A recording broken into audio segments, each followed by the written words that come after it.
Buenas tardes, candidata. Muchas gracias por aceptar la invitación para responder el cuestionario de 50 preguntas por México, Líderes Mexicanos 2018. ¿Está lista para comenzar? Estoy lista. Perfecto. ¿Cuál es el principal problema de México?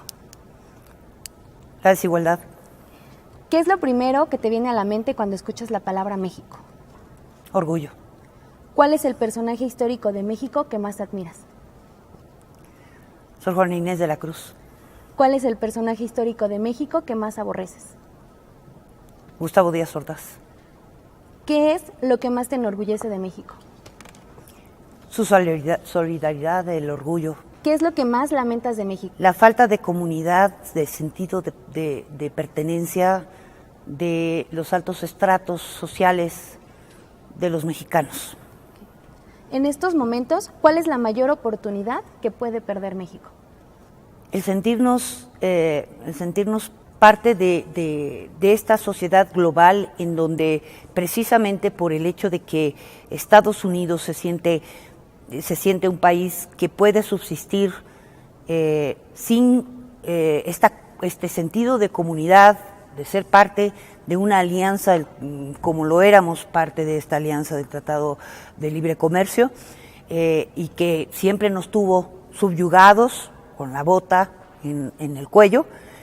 No aprovechemos esta oportunidad para establecer vínculos con otros países a nivel global, especialmente con los países europeos o los países asiáticos, en donde creo que este es el momento en el que México podría aprovechar, como por ejemplo para unirse al Banco de Infraestructura Asiática, que podría traer grandes oportunidades para México en términos de inversión. ¿Para ti qué significa ser mexicana? Para mí significa ese sentido de cultura, esta raigambre que llevo en el alma, llevo en la sangre, llevo en mi cultura. Es algo que, no tengo ni siquiera que pensarlo, es algo que se siente, es algo que se vive, es algo que que nace naturalmente. ¿Cuál consideras que es tu mayor contribución a México hasta hoy? Definitivamente la reforma constitucional a las telecomunicaciones y a la competencia económica, el haber sido la que originó ese esfuerzo, el haber sido la que lo impulsó, el haber sido la que lo construyó desde un inicio, me hace sentirme profundamente orgullosa y siento que sin duda ha sido mi mayor aportación al país. Por favor, completa la siguiente frase. Yo por México voy a... Yo por México voy a competir en esta contienda para llegar a ser la jefe de gobierno de esta Ciudad de México y transformarla, hacer que sea el orgullo de todas las ciudades capitales del mundo. ¿Cuál ha sido tu principal logro profesional? Mi principal logro profesional ha sido el conseguir la reforma constitucional a las telecomunicaciones y de competencia económica. ¿Cuál ha sido tu principal fracaso profesional? Yo no lo voy a llamar fracaso, yo lo voy a llamar decepción más bien. El haber intentado llevar a cabo esa reforma constitucional, pero no desde el ámbito de lo legislativo, sino desde el punto de vista de lo ejecutivo. Cuando fui subsecretaria de Comunicaciones en tiempos de Calderón, en donde traté de hacer esa reforma, de tomar esas acciones por la vía del Ejecutivo, y me vi defraudada por un presidente que por chismes y por verdaderas artimañas políticas se dejó llevar por un gabinete corrupto y inclusive llegó al grado de perseguirme a través del Estado, hasta inclusive llevarme ante la justicia penal para ser procesada por supuestas divulgaciones de grabaciones en contra de un secretario de Estado que fue el que trató de sabotear ese esfuerzo porque así le convenía a los intereses de los poderosos medios de comunicación. ¿Qué es lo más importante para ti? Lo más importante para mí, sin duda, es el sentirme en paz conmigo misma, el sentir que he contribuido, el que mis padres se sientan orgullosos de mí, el que yo pueda verme en el espejo todos los días y decir, vida, estamos en paz. Para ti, ¿qué es el éxito? El éxito es cuando yo puedo ver en la cara de las personas con las que trabajo o para las que yo trabajo una sonrisa de satisfacción, de plenitud, verlas sentir que estamos por el camino correcto y verlos sentir satisfechos, verlos sentir animosos, con esperanza. Cuando yo veo esas caras, nada me puede hacer más feliz. Eso es sentirme exitosa. ¿Cuál ha sido la mayor adversidad que has logrado superar? El haber sido objeto del abuso sexual en mi infancia y en mi preadolescencia. ¿Por qué en este momento de tu vida decidiste ser candidata? Porque en este momento se acercaron a mí y me están dando esta oportunidad de regresar todo aquello, todas esas bendiciones con las que he contado, todo aquello bueno que se me ha dado y que ha sido mucho, y me están dando la oportunidad de regresar. Y creo que cuando a un ser humano se le ha dado tanto, la mayor bendición que se le puede dar es la capacidad de regresar todo aquello que le dieron. ¿Cuál es tu mayor arrepentimiento en el ámbito profesional? ¿Cuál sería mi mayor arrepentimiento? No me arrepiento de nada. ¿Cuál es tu posesión más preciada? Mi posesión más preciada, mi libertad. ¿Qué libro ha marcado tu vida? Pérdidas necesarias, de Judith Björst. ¿Cuál es la película que más te ha gustado? La misión, de Scorsese. ¿Cuál es tu lema personal? Todo camino comienza con un paso. ¿Cuál es tu mayor temor? No estar a la altura. ¿Cuál es tu característica distintiva? Mi padre me enseñó siempre. Mi padre era jugador de fútbol americano. Y los jugadores de fútbol americano siempre son golpeados y finalmente siempre son derribados. Y mi padre me enseñó siempre que después de que a un jugador de fútbol americano lo derriban, se tiene que volver a levantar y tiene que volver a levantarse y otra vez a emprender la jugada. Y siempre decía, furia. Mi lema siempre va a ser furia, furia equipo. ¿Cuál es tu mayor extravagancia? Mis perros. ¿Cuál es tu pasatiempo favorito? Jugar con ellos. ¿Quién o quiénes son tus héroes en la vida real? Mi padre y mi madre. Si pudieras cambiar una característica en ti, ¿cuál sería? Mi terquedad. ¿Cuál consideras que es la mayor y más profunda bajeza? La traición. ¿En qué momento de tu vida te has sentido más feliz? Cuando soy exitosa. ¿Alguna vez te has sentido discriminada? Muchas veces. ¿Cuál consideras que es el peor trámite burocrático? Sacar una licencia para remodelar una casa. ¿Qué le dirías a Trump? ¿A quién, perdón? A Donald Trump. ¿Qué le dirías?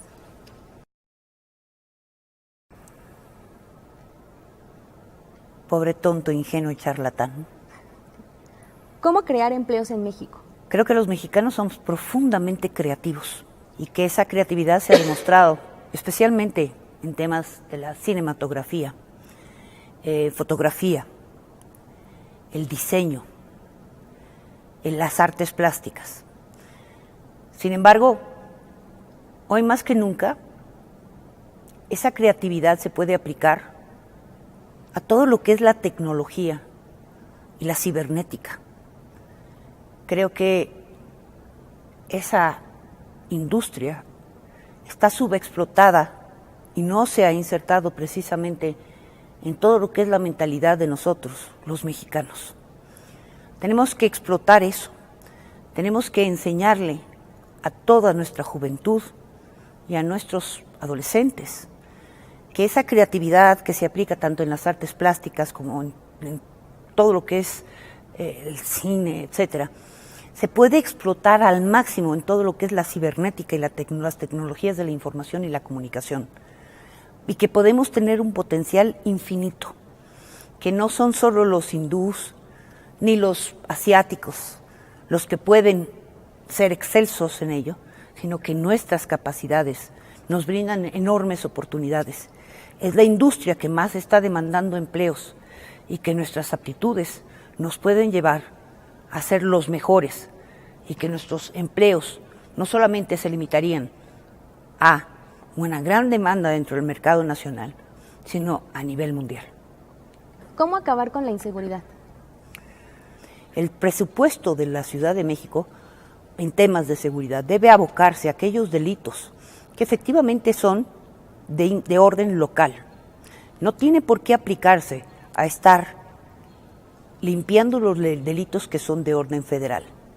Todo lo que corresponde a lo que es narcotráfico es problema de la Federación.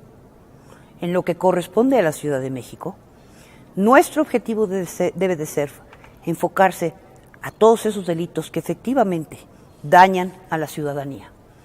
Nuestro objetivo debe de ser todo lo que daña, como son los homicidios dolosos, los feminicidios, el asalto a mano armada, el asalto en general, el robo a casa habitación. Esos son los delitos que nos hacen sentirnos a los ciudadanos inseguros. Por tanto, nuestro objetivo no debe de ser estar lidiando con el tráfico o con el narcotráfico. Dejemos que la Federación haga su trabajo en ese sentido. Nuestro trabajo en la Ciudad de México debe ser precisamente enfocado a lidiar con aquellos delitos que afectan a la ciudadanía. Por ello, dejemos que la Federación haga su trabajo. Para nosotros, el narcomenudeo, el narcotráfico, es un problema de la Federación. Y para nosotros, esos, al final de cuentas, son problemas de salud pública. Y lidiaremos con esos delitos, considerándolos, si eventualmente fuesen delitos, como problemas de salud pública, y meteremos una serie de recursos para lidiar con esos problemas, para la rehabilitación o para la prevención de ese problema.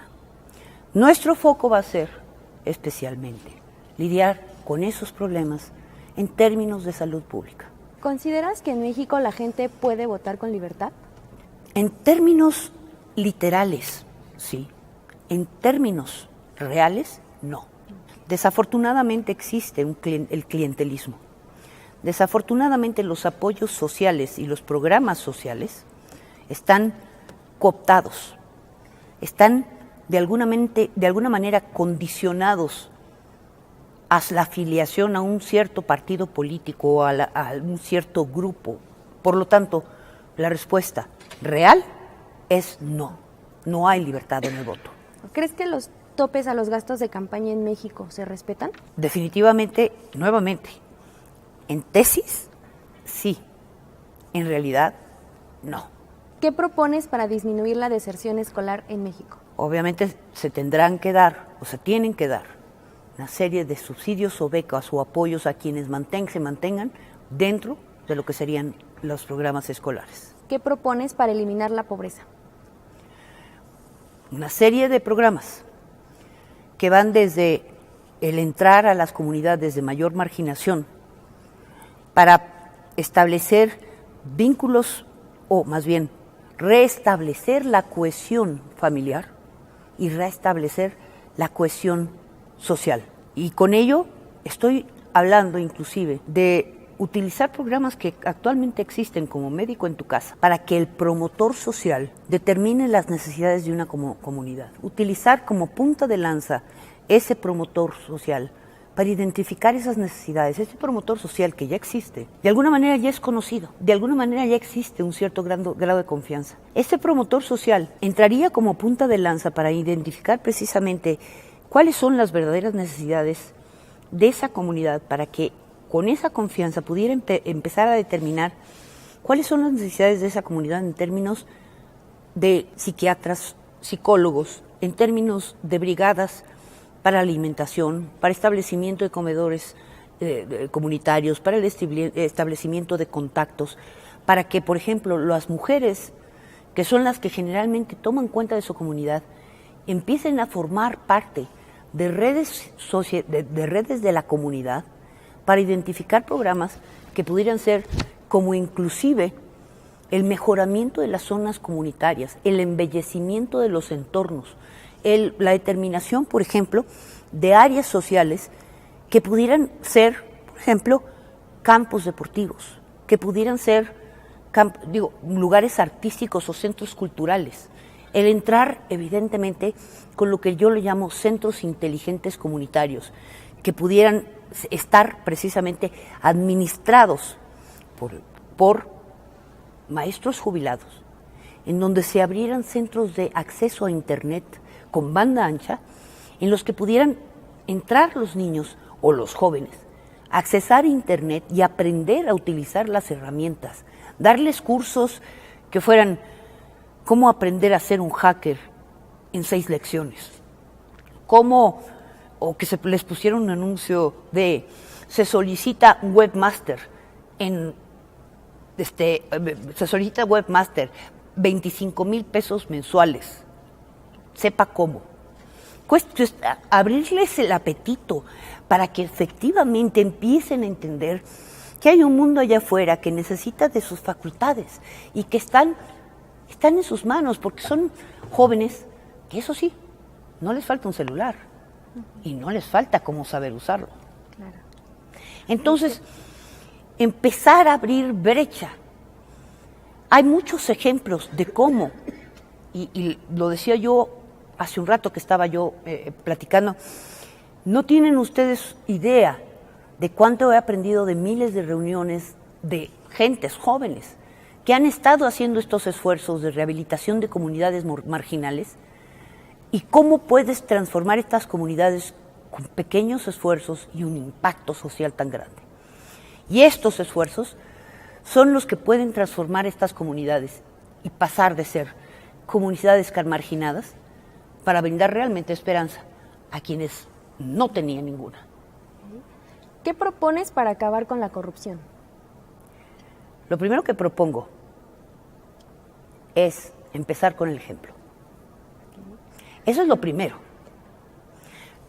Pero para ser más general, yo siento que es imprescindible que exista una cooperación sociedad-gobierno para la vigilancia efectiva de todo lo que es la supervisión y la transparencia del gobierno. Ya está establecido en las leyes y en la Constitución política de la Ciudad de México el establecimiento de una comisión de supervisión de todo lo que es el gobierno. Pero se tiene que llevar a cabo. De nada sirve que existan las leyes si es que estas leyes no se implementan. Por el otro lado, creo que las tecnologías de la información y el conocimiento fácilmente pueden estar monitoreando todos y cada uno de los procesos. Es imprescindible que todos los trámites ante el gobierno, todos y cada uno de ellos, se hagan a través de programas de cómputo que puedan estar monitoreando los tiempos, quién entró primero, en qué momento entró el trámite, quién le dio seguimiento, por qué es que se atoró, etcétera, etcétera, etcétera, porque eso nos puede dar perfectamente un cronograma y nos puede decir quién y cuándo y cómo, para saber cuál es el proceso. Así, si hay una queja, podemos saber quién y cómo fue el que estuvo actuando y operando. Podemos darle un seguimiento a todo un proceso y saber si es que alguien metió la mano y por qué lo metió. Y eso son cuestiones automatizadas que nos pueden ir diciendo mucho al respecto. Pero la participación ciudadana, al final de cuentas, es fundamental.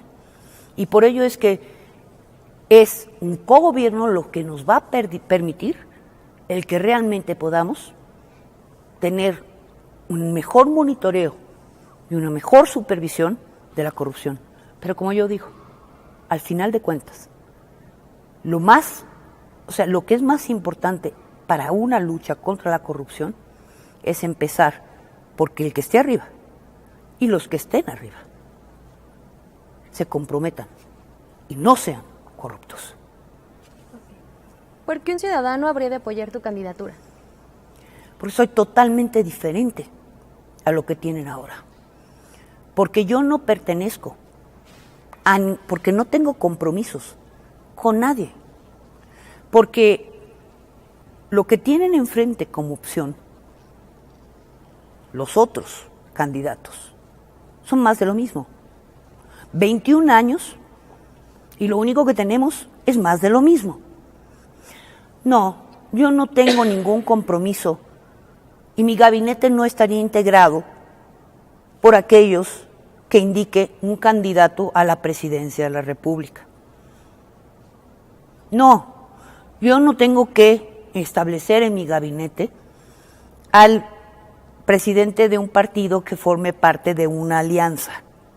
No, yo no tengo que establecer en mi gabinete a partes de un partido político que ya sabemos que, bueno, tiene una larga tradición partidista de imponer amigos y compadres de ese mismo partido. Yo tengo un compromiso, porque esa es mi tradición, porque soy una profesionista y porque sé actuar como profesionista, de poner en mi gabinete solo a los mejores.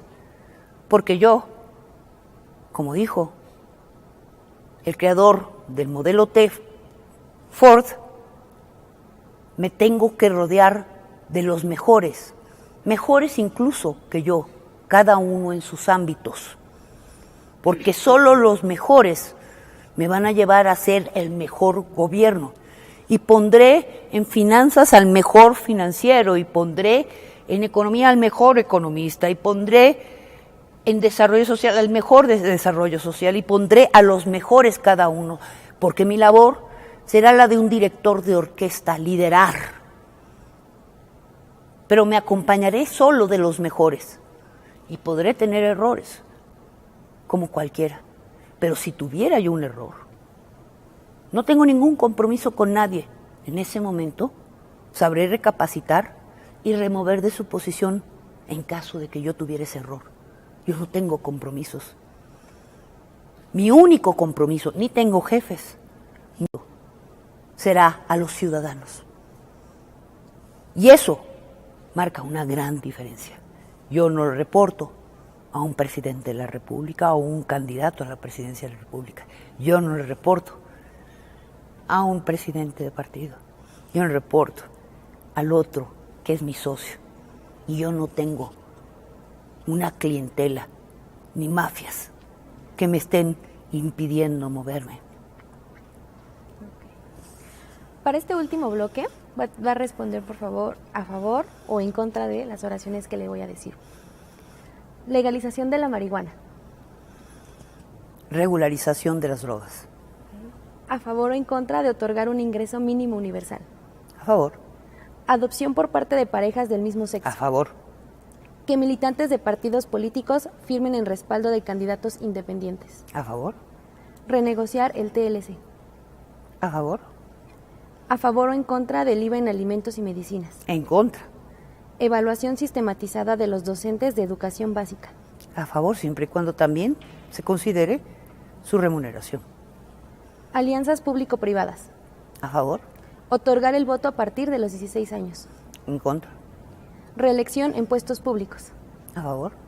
Bueno, pues eso sería todo. Muchísimas gracias por participar con Voto Informado. Muchas gracias a ustedes.